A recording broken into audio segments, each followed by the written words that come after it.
اعوذ باللہ من الشیطان الرجیم بسم اللہ الرحمن الرحیم اللہم صلی علی سیدنا محمد وعلی آل سیدنا محمد واصحاب سیدنا محمد وبارک وسلم علیہم۔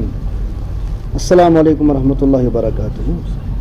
محترم سامعین کرام، آج سیرت پاک صلی اللہ علیہ وسلم کا سبق نمبر 173واں ہے۔ پچھلے 5 دنوں سے سبق نہ ہو سکا کیونکہ میں سفر میں تھا۔ گزشتہ سبق کا اعادہ کر لیتے ہیں کہ ہم احد کے واقعاتوں کو پڑھ رہے ہیں۔ ہم نے پڑھا تھا کہ منافقین کی خطرناک چال احد کے میدان میں پہنچتے ہی کہ منافقین نے کتنی خطرناک سازش کر کے منافقت کی۔ اس پس منظر میں وہ یہ سوچ رہے تھے کہ ہم منافقت کریں تاکہ مسلمانوں کی کمر ٹوٹ جائے احد کے میدان میں۔ 300 منافقین عبداللہ بن ابی نے اپنے ساتھیوں کو واپس لے لیا احد سے، یہ ہم نے تفصیل سے پڑھ لیا تھا۔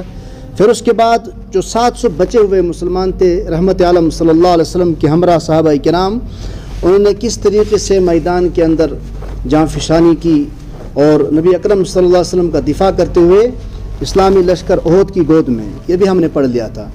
آج کا سبق ہے کہ جنگ کے شعلے اور ایمان والوں کی زبردست کامیابی۔ عرب کی جنگ کا وہی بدر والا طریقہ تھا جو آج جنگوں میں ہوتا ہے، وہ طریقہ ماضی میں نہ ہوتا تھا، بلکہ وہاں کے کیا طریقے ہوتے تھے، یعنی دونوں لشکر کی آمنے سامنے صفیں لگتی تھی، دونوں لشکروں کی آمنے سامنے صفیں لگتی تھی، ان کی 4 ٹولیاں بنائی جاتی تھی دونوں جانب سے، دائیں طرف والے میمنہ، بائیں طرف والے میسرہ، درمیان والے قلب اور پیچھے رہ کر مدد کرنے والے ساقہ بولا جاتا تھا۔ ان 4 صفوں کو جو 4 ٹکڑیاں بنائی جاتی تھی ان کے چاروں کے نام تھے۔ پھر ایک شخص دونوں جماعتوں کے درمیان آ کر للکارتا تھا، حل من مبارز ہے کوئی میرا مقابلہ کرنے والا۔ اس طرح صفے لگنے کے بعد مکی لشکروں کے پہلوان للکارنے کے لیے آنا شروع ہو گئے۔ 4 صفیں وہاں بھی لگ گئی، اب یہ آنا شروع، کیونکہ یہ طاقت کے نشے میں چور تھے، اقتدار کے نشے میں چور تھے، ہر ساز و سامان کے پاس مہیا تھا، غرض کہ یہ دنیاوی اس جاہ و جلال میں اتنے چور تھے کہ للکارنا انہوں نے بے حد شروع کر دیا۔ اس طرح صفے لگنے کے بعد مکی لشکروں کے پہلوانوں للکارنا شروع کر دیا، ایک ایک مقابلہ کے لیے آتا اور اسلامی لشکر کو للکارتا۔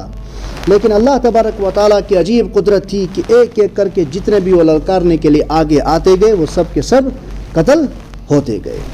ان میں سے یہاں تک کہ ابو عامر، طلحہ ابن ابی طلحہ، عثمان بن ابی طلحہ، یہ کفار کے نام ہیں، ابو سعد بن ابو طلحہ، نافع بن طلحہ، حارث بن طلحہ، کلاب بن طلحہ، ارطح بن عبد شرجیل، شریح بن قارز، ثواب 11 للکارنے والے ایک ایک کر کے مارے گئے۔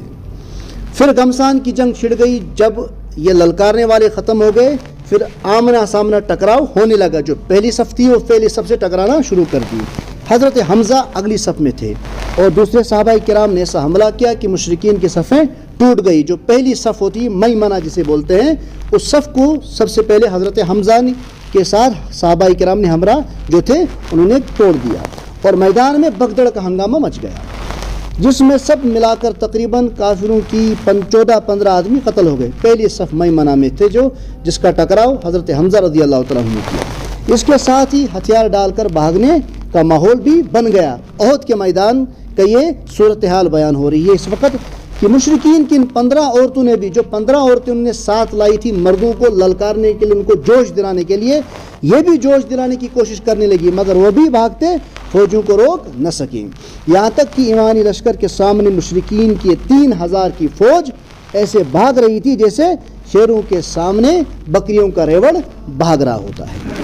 دوسرے صحابہ کرام نے یہ منظر دیکھ کر مال غنیمت جمع کرنا شروع کر دیا۔ اب جو اس سے پچھلی والی صف تھی میسرہ، انہوں نے جب یہ دیکھ لیا کہ ہماری پہلی صف نے اس قدر جیت دلا دی، اب وہ بیت المال جو تھا وہاں پر یہ کیا کہتے ہیں اسے مال غنیمت، اسے جمع کرنے میں وہ لگ گئے کہیں ضائع نہ ہو جائے۔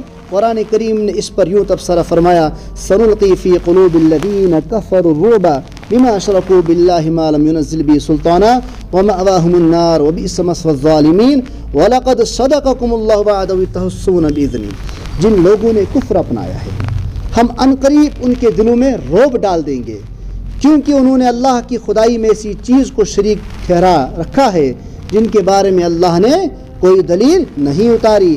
ان کا ٹھکانہ جہنم ہے اور وہ ظالموں کا بدترین ٹھکانہ ہے، اور اللہ نے یقیناً اس وقت اپنا وعدہ پورا کر دیا تھا جب تم دشمنوں کو اس کے حکم سے قتل کر رہے تھے۔ یہ تھا آج کا سبق، اور کل ہم انشاءاللہ پڑھیں گے پہاڑی والوں کی خطرناک لغزش اور اس کا نتیجہ۔ وصلی اللہ تعالیٰ علی خیر خلقہ محمد وعلی آلہ وصحبہ اجمعین۔